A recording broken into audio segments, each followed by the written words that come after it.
Hey students, welcome to our CDI1 Week 11 Day 1 video class discussion. And for today's video, I'll be discussing the types of surveillance. So to those viewers who are new to this channel, I'm Sir Jay and welcome no sa ato ang channel sa Bisaya nga mga video discussions no regarding sa subjects nga akong ginadala ron. So in this video karon, gina-discuss na ko sa inyo ha class ang gitawag nitong types of surveillance. So, nato dire ang katong gi-appeal nako sa quiz nato gahapon no. So, thank you kayo sa inyong good performance so far sa mga pasaragid halos tanan. So, good indicator nga naminaw or nag-spend time gid ta no sa pagkat-on. So, karon kini siyang types of surveillance na ginaingon nga nanay nagkalain-laing gamit. So, magpili ang usa ka police investigator or usa ka gitawag nato nga kining tawo nga mag-undergo og surveillance, mag-conduct og surveillance, so siya magapili or mga best type nga para suitable kung unsay operation nga iyang gina-conduct. So para mas masabtan nato ato nang tan-awon. Okay? So let's start. So the types of surveillance that the agent or surveilling use may vary depending upon his purpose. So as such, it is the job of the police investigator in charge as to what should be the best type of surveillance that should be done in order to acquire details necessary for case under investigation or for future endeavors. So, ginaingon diri class nga it's by choice or kumbaga initiative na or kanang freedom na freedom ang usa ka police investigator nga magpili siya kung unsa nga type of surveillance ang iyahang pagagamiton depende sa kung unsahay iyahang mission or gitawag na to kanang case under investigation. So lain sa kayog ang imuhang subject, moving subject niya, ang imuhang surveillance nga type nga i-conduct is stationary or mag-steady ra ka, di ba? Murag dili siya. So na diri class amo na itong discuss karon stationary surveillance, moving surveillance, rough tail or open tail. So daghan pa siya. So ato makita diri kung unsa ni siya nga surveillance. So kumbaga maka bansay-bansay ta or ma-picture out nato kung para asa ni siya ma-apply o para asa po ni siya di ma-apply. So, mao ni siya. So, the types of surveillance are discussed as follows. Number 1, stationary surveillance. So, kini siya, this surveillance is otherwise known as fixed, plant, or stakeout surveillance and is commonly done in the one standard location. So, when we say fixed class, kumbaga sa poste pa, pundor gina diha, di gina maglakaw-lakaw, gawas o gibalhin. So, ang stationary class, steady ra siya para dali sabton. So, kini nga type of surveillance, ang usa ka surveillant, nara siya sa usa ka fixed position. So this is best useful when asa man ni para pinaka best magamit kini nga type of surveillance. Una, letter A stolen property is expected to be dropped.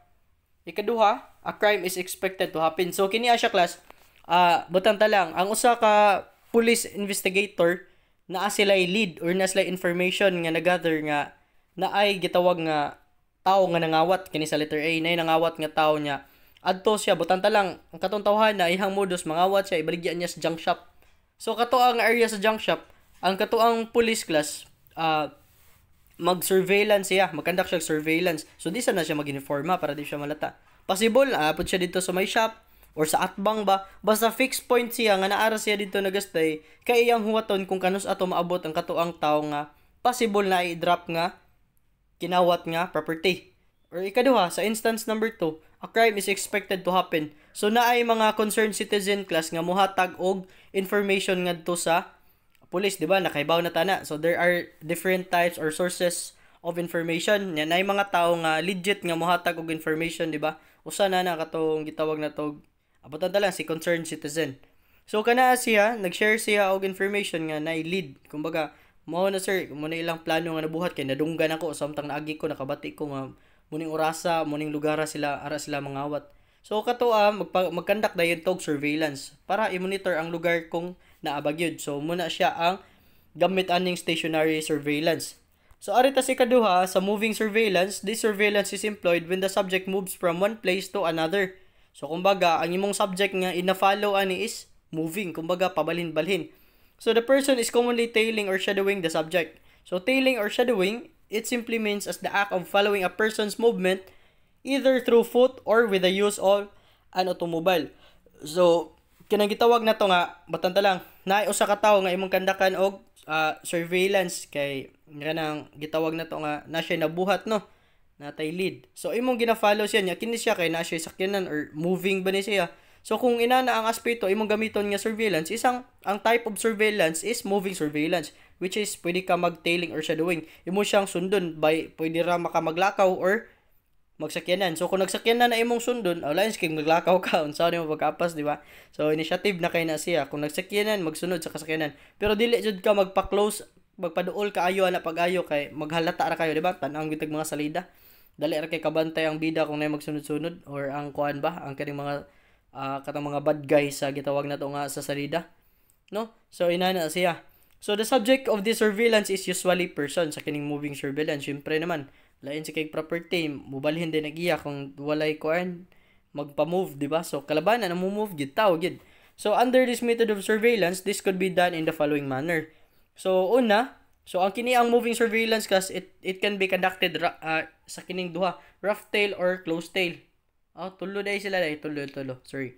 So ang una, rough tail, otherwise known as the rough shadowing. So, and is commonly employed if the subject knows about the presence of the surveillant. So, rough tail can be used in the following scenario. So, kini siya class kung gitawag na to nga kung may tag-surveillant usa ka tawo, butang ta lang ang police investigator, which is ang tawo nga nagkandak og surveillance, mao na si surveillant. So sa kining sa rough tail class, if ang kanang ginabuhat ni siya kini nga type of moving surveillance, ginabuhat ni siya sa katong surveillance class, kung kanang gitawag na to nga ang subject ang katong tawo nga gikandakan og surveillance is nakabantay sa presensya. Kumbaga nakadetect siya nga yay margi surveillance mong giguna. So a rough tail can be used in this scenario. So ari siya ma-apply. So when the subject is material witness of a crime, a fugitive who knows that he is under constant surveillance. Take note that rough tail also suffers from liabilities and charges like police harassment or invasion of privacy. So kini siya class, ma-apply ni siya ang kining rough tail or open tail sa kanang gitawag na tog material witness class kanang type of witness class dito sa korte nga gitawag na tong nahibawan sa certain case. So ipa-surveillant na siya, ang purpose na anong surveillance nga conduct is to ma-verify ko ang movement anang tawhana, kung naa ba na, kung moadto ba na siya sa pick side, kung may istorya ba na siya or unsa may iyang mga kalihukan. So mo nay purpose. Ang kining sa fugitive mo yung gitawag na to nga kanang nakatakas or kanang gitawag na to pugante sa gikan sa bilangguan. So kana siya ma-apply ni kay na may mga marunong gid kayo na class mo na nga kandakan jud na siya surveillance. So kining rough tail pod mo ang naka weak point ani sa part sa investigator is pwede kang nagi kay mga liability. When we say liability, imong tulobagon. So tungod kay magsigi kag sunod-sunod niya, kumbaga ang iyang personal space imong gikuha. Muna nga naay tendency nga na mo reklamo, magkakuan jud ka kanang gitawag na to nga pwede ka nga pasakahan kag charges sama ng police harassment or invasion of privacy. So, syempre naman kay wala may tawo nga kanang kuan, ganahan nga sige og sunod-sunod, di ba? Di ba literal nga sunod nga kadang naakas department store niya. Unsay imo sir? So, dili na. So, kaniya siya class kumbaga diskarte na siya og technique na sa usa ka police investigator kung unsaon niya pag-execute. So, okay? So, aritas close tail or tight tail. So, mas duldo lagi ni. So, this tailing is employed when it is extremely important to not to lose the subject and a constant surveillance is needed. Close tail is very useful when so kini ang close tail class mo ni siya gitawag na to kananing ginakandak ni siya kada bitong bag-o nakahuman usa inyong subject nga kandak kag surveillance bag-o ra jud na naka gitawag na to kanang what I mean is padung siya mo commit og crime. So unsa ang paghibaw? Balik na punta sa concerned citizen kato naghatag information. So kato basihan to siya kay una ang purpose sa surveillance is to gather information to verify whether the information is true, at the same time to apprehend when that information is confirmed through the conduct of surveillance. So butang ta lang diri kung kining close tail, so kumbaga imog yung gina-follow or gina-tailing yun nagay kay pagsunod-sunod sa kanang subject nimo, samot nag-importante kay or bugat kayo ang information nga gihatag. So kumbaga di gyud ka dapat, you should not lose contact with the subject. So dapat ang imong ginagamiton nga form or type of gitawag na tog surveillance isa kining close tail. So there is a need to know the subject's exact habit. So in order for you nga may bawa nimo iyang batasan or mga attitude or asa siya nga lugar nga magkuan, di ba, sa undercover operations, ipenetrate to nimo kung asa na siya nga lugar nagtrabaho. Apil na siya class kay ang kini ang samas kong gingon sa inyo sa previous discussion nga ang gitawag na to nga undercover operations ug surveillance, they work in hand. So before ikandak ang undercover operations, kalabanan jud class magkandak gyudaan og surveillance para ma-verify kung asa ni tawhanap. Kumbaga sa surveillance man good, dili man necessary nga makigistorya ang gitawag natong surveillance ngadto face to face sa katong subject, kay naniid ra man siya, nagagather na mag-check information, kumbaga nagsiid-siid ra gid siya. So tanaw ng mga movements, mga lihok, mga inana. So mo na yung mga purpose sa katong undercover operation. Kumbaga sa kung unsa gikandak sa surveillance, katong mga information nga nagather mo to maggamiton sa katong gitawag nato ng agent para inag-execute niya sa katong butanda na sudlon na niyang lugar or magather siya information, kay bawo na siya sa mga pasikot-sikot. So muna yung purpose anang surveillance class. So kumbaga una ka mo atake, imuha sang hibawon ang imuhang kontra. So you cannot win a battle class kung wala kay enough preparation. Sa preparation na ang planning, gathering information, sa katong mga information nga imo na-gather, nanay execution. So dira sa pag-execute, una ka ma-execute, kinahanglan gyud kag imong studyhan ang lugar. No? So kining loose tail, arita sunod. So refers to the tailing commonly employed if the surveillant wants to remain undetected. So this tailing could be used best when the subjects will commit a crime. There is need to know the subject's exact habit, and subjects are necessary to the another critical operation. So kumbaga ginagamit ni siya, no, kanang para gitawag na tog ang katong surveillance class is ingon dire wants to remain undetected. So meaning dili siya mabulabog. So kining loose tail class murag unlike sa katong duha nga prior nga murag ang usa pwede siya makasuwag harassment, ay kaduha risgo sa gihapon. Ang diri sa loose tail dili siya inana ka gitawag na tong tailing technique nga gintag pagsunod-sunod nga technique nga halata ra kayo siya. So katuwa nga nung maka-file man to or ma-chargean man kag harassment tungod kay murag close up ra kayo ka. Kumbaga ang tao man gud grabe sa ginamanid kung maro ka maro sa dang tao, di ba? So naay uban class nga nabay uban nga i-report sila sa police kay naghimo ko na sila binuang. Ang nakakuan kay katura to ilang mga silingan nga suyaon. So karon ang mga police pod kay tungod na information ipa surveillance na nila to verify whether that information is true or not. So inig surveillance dito muna na yung mga tao nga gikandakan og surveillance nga tinud way gibuhat niya makabantay nga nay mag-adto nga pulis magsipangutana asa din ang trabaho unsa dikon. Syempre ikaw imong seguridad maharas ka imong privacy, di ba? Magamping naman lang nung ka imbis wa kay gibuhat ma-aksyon nung kagbalaka. Yan naman kinamay nag-monitor nimo, di ba? So yun di mo ka mahadlok kung wa kay gibuhat, pero kuya mangod muna nakadaghan nakaamong daghan sag naamong ana class. Muna po kung kamo mga pulis na mo ayaw dyan maglargo-largo og kuan sa information, verify gini yung tarong. So manay purpose sa surveillance to verify whether or any type of information nga ihatag sa inyo ma-filtered out yun ninyo. Dili po necessary taganayin mo report ninyo automatic magpa-surveillance mo. Depende na sa kung unsay gi-report. Okay? So advanced mindset ta. Arita diri sa sunod, aerial surveillance. So unsa man siya? So this type of surveillance is done using helicopters and other aerial devices. This is commonly employed to areas that is not accessible to foot or surveillance. So kini aerial surveillance ayon na kay sabton. Mitag aerial na sa babaw. So kumbaga ginagamit ani kalabanan karon class drone. Pinakataas nga type of aerial surveillance is drone. And ang drone gani karon mo ginagamit sa gawas nga moatake sa lain nga country. So kanang mga drone nga na dito sa pila naka-altitude no nya, mutira nag-missile i-program ra. So kuyo kay class as in high-tech na kayo na karon. So kini siya naka-advantage ani kay kanang maganda ka mog surveillance niya, di niyo kaya i-travel by foot patrol or by car or kanang gitawag na to gamit mog sakyanan. So aerial gid mo. Pero kanang mga kalabanan ma-apply ni siya kas kanang maning mga gitawag na to nga mga bukid, dagko nga bukid, kanang basta kanang mga crucial nga risgo nga di madag lakawon og imong sakyan. So dapat pangbabaw gid. So additional tip lang class sa drone. Sa drone class, there are lots of purpose or functions sa drone.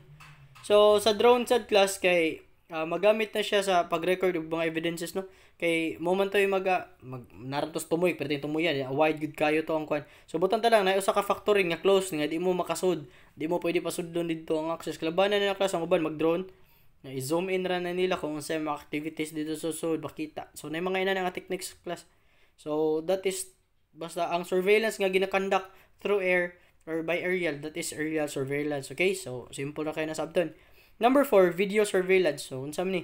This refers to the use of video equipment and other devices used to record visual activity of the subject. So kiniya siya ginabidyuhan ang subject. So kung unsay ginabuhat butang ta lang na sila mga illegal activities tong nay butang ta lang naay ni report sa usa ka pulis nga naay naninda og dili maayo nga butang og naninda og methamphetamine hydrochloride ang kato ilang silingan daw. So ang pulis nagpa-send og surveillant which is magkandak og surveillance to verify whether the information is true. And then ang surveillant pa na found out niya nga tinuod. And then na siya opportunity maka-video kay dili ra halata. Kita niya. So yang givideohan. So kana that is video surveillance. Ang gamit ana class ana kanindot sa naning video surveillance kay automatic sama sa photograph class lig-on kay siya nga ebidensya as ika-present for future court presentation. So muna yung nakanindot ano yung sa video surveillance. So kamo class naman tayo na may mga okasyon nga na mga kagubot mga video ta. Pero be careful lang sad kay there are people nga mga dili sad sila kasabot or di gyud sila ganahan videohan. Masuko sila. So pwede kang makuhanan kay you are invading their privacy. So amping sad mo na class ay mo pang largo mo bitaw na kabantay mo nang na issue sa kung mamitik issue kay mamitik why permit. So kana sila class masabton na two sides mo gana. The passion sa photographer wa man siguro ilain nga i-post ka ikaw na lang sa di ba? Ang purpose lang gid ana is para makuan lang passion. Ang uban pod sa pika side pod ilang privacy. Yeah, makita sila mabulabog sila na like kargang lain, di ba? Salamat sa Pitik Master na patiyan digos kong sawa. So ayun na mga inana nga mga kuan. So wala labot. So aritas last. So wiretapping. So is the interception of communication lines such as telephone or cell phone lines in order to listen or record conversation. So kining wiretapping class na ni balaod na anti-wiretapping law. So kini siya crucial ni siya nga part kay kung ma-found out ka na class kung dili taga law enforcement body ani class nga as part sa ilang investigation magabuhat ani kasuhan. Kung ikaw dili ka waka part sa law enforcement body niya naga-wiretap ka ni-connect kag line para maka-intercept ka sa ilang gistoryahan butang ta lang sa cellphone sa tawag iba intercept through sa system unsa man nimo nga pamaagi mag-wiretap ka automatic paksi giga.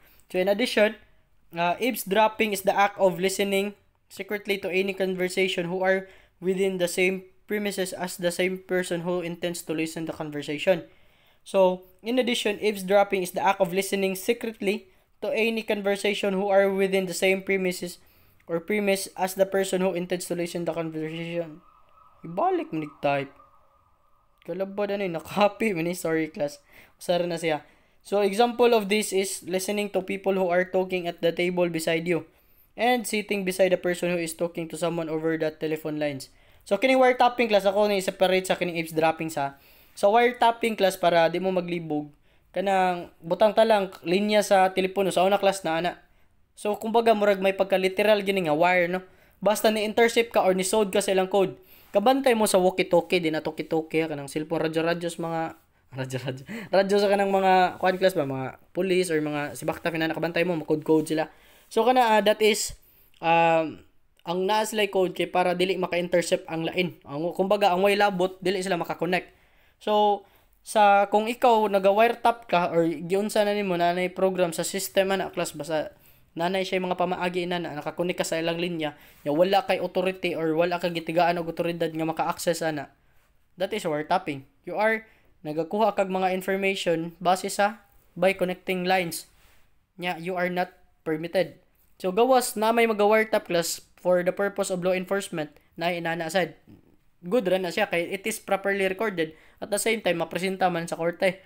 Pero kining kining eavesdropping class like ang example dire na nagtabi sa imong katapad nakasausa ka table restaurant naminaw ka kumbaga chismoso ka or chismosa ka kana siya class that is eavesdropping. So sa baday nako sir nga makaminaw ko nga may kog bugol Dili. Pero kung unsa to ilang gitabian, butahan ta lang importante to nga mga information ilang gitabian niya, ikaw nanabi ka ato sa ilang gistoryahan. Bisag wa kay labot, aw kana pwede kang kasuhan.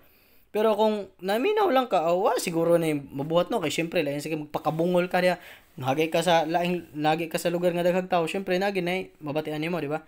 Or kining sitting beside the person who is talking to someone over the telephone. So naantay usahay nanay ka istorya sa telepono no, kanang kuan. So wa gyud katungod nga mag-apil-apil or maminaw sa ilahang conversation because that is private. So when we say conversation, private yun na. Kita day kag nag-chat-chat day nga naga-live na siguro kana nagurong pang mag-claim sa price.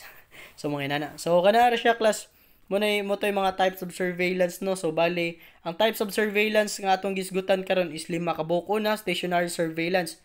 So magamit na siya so pa steady lang or fixed point moving surveillance kanang magsunod ka like kanang maga-tailing ka. So sa tailing napo na siya types rough tail or open tail, closed tail or tight tail, loose tail, and then aerial surveillance, video surveillance, audio or electronic surveillance. So mao na siya. So that's it class. Thank you so much for watching and I hope you learned something today. God bless and see you.